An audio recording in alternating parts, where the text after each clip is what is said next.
దేవుడు పెట్టిందే, దేవుడు చెప్పిందే, కానీ వీరు ఒక రాంగ్ మోటివ్తో, రాంగ్ పర్పస్తో దాన్ని ఉపయోగిస్తున్నారు. ఈరోజు సిలువను ఆరాధించేవాళ్ళు లేరా? సిలువు కనబడగానే పొర్లు దండాలు పెట్టేవాళ్ళు లేరా? సిలువు కనబడగానే కొబ్బరికాయలు కొట్టేవాళ్ళు లేరా? సిలువు కనబడగానే పూలదండలు వేసేవాళ్ళు లేరా? సిలువు కనబడగానే అగరబత్తులు తిప్పేవాళ్ళు లేరా? సిలువ దేవుడు ఎందుకు నియమించాడు?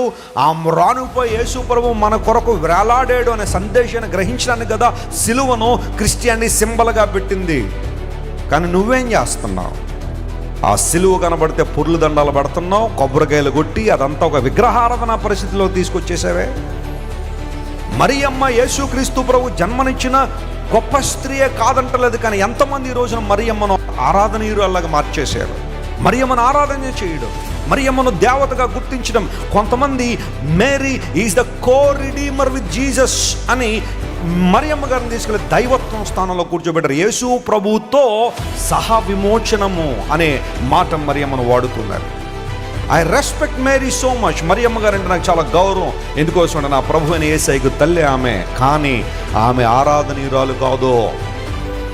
ఇవన్నీ గుడ్ ఇంటెన్షన్తో దేవుడు మనకి ఇచ్చినవే, కానీ we make them as idols. Can you destroy them today?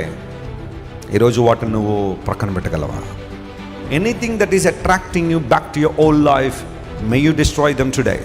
ఈరోజు వాటిని నువ్వు నాశనం చేయగలవా? అదేదైనా కావచ్చు.